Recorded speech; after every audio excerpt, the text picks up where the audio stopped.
Regarde-moi ça, il est 22h passées, t'arrives du boulot comme un zombie, et je parie que dans 5 minutes t'es au téléphone avec Vanessa. Et alors, c'est ma femme. Ta femme qui est à 5000 km d'ici et qui a jamais pris un seul avion pour venir te voir, toi t'as fait l'aller-retour 3 fois. Elle peut pas voyager comme ça, Thierry. Écoute-moi bien, t'es à Paris.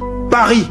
Tu sais combien de femmes magnifiques, sérieuses, bien dans leur tête vivent dans cette ville? Des femmes qui vont te voir souffrir et te dire viens on en parle, et toi tu laisses tout ça pour rester accroché à une fille que tu vois sur un écran de téléphone? Tu sais pas ce que les filles au pays font quand elles savent que leur mec est en France, quoi? Tu crois qu'elles attendent sagement?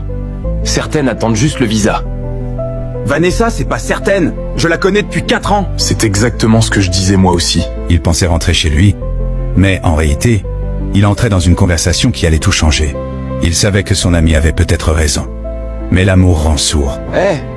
T'étais pas là hier soir aussi jusqu'à 21h hein? J'ai pris les heures sup du samedi matin aussi. Pendant que certains dorment encore, lui paie le prix de son amour. Il envoie de l'argent, mais oublie de se nourrir lui-même. Dis-lui toi. Dis-lui ce qui t'est arrivé. Peut-être qu'il va m'écouter si c'est pas moi qui parle. Seb, moi j'ai vécu exactement ce que tu vis. Exactement. La fille au pays, les appels chaque soir, l'argent envoyé chaque mois, les promesses de mariage. Et ensuite, qu'est-ce qui s'est passé? Je l'ai fait venir, j'ai tout payé, les démarches, le billet, les premières semaines ici. Elle est arrivée un jeudi soir à Roissy. Je l'attendais avec des fleurs, comme un idiot. Le dimanche suivant, elle m'a dit qu'elle partait chez une cousine pour 2 jours. Cette cousine, c'était un homme qu'elle connaissait depuis avant. Avant moi. Avant la France. J'ai mis 2 ans à m'en remettre. 2 ans. Le pire, c'est pas qu'elle m'a trahi. Le pire, c'est que des gens autour de moi le savaient. Et personne m'a rien dit. Moi, je veux pas être ce personne pour toi. Vanessa, c'est différent. C'est ce qu'on dit tous, frère. La vérité ne vient pas de ceux qui parlent le plus, mais de ceux qui ont déjà souffert. Ce n'était pas une histoire, c'était un avertissement. Moi aussi, bébé. T'as mangé, moi? Oui, mon amour. Seb, j'ai vu une robe pour le mariage coutumier. Elle est trop belle.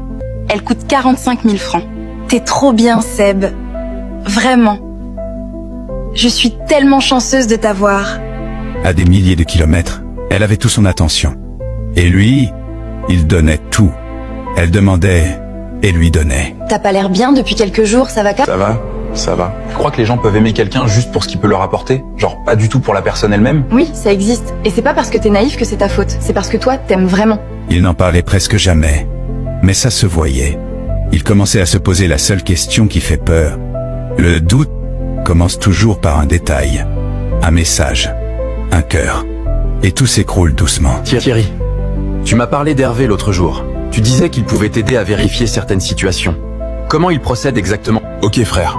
Je vais appeler Hervé ce soir. On va faire ça ensemble. Mais Seb, quelle que soit la réponse, je suis là. Tu m'entends là? Je suis là.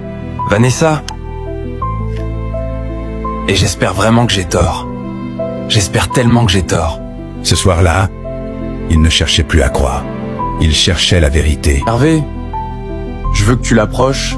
Fais comme si tu la connaissais pas vraiment. Drague-la. Je veux voir si elle est une fille sérieuse. Seb? T'es sûr de vouloir savoir? Il a le droit de savoir la vérité sur la femme qu'il veut marier, non pas? Ok, frère. Je fais ça pour toi. Mais si ce que je trouve te fait mal, souviens-toi que c'est toi qui as demandé. Demander la vérité, c'est accepter de ne plus jamais être le même. Et parfois, il répond trop fort.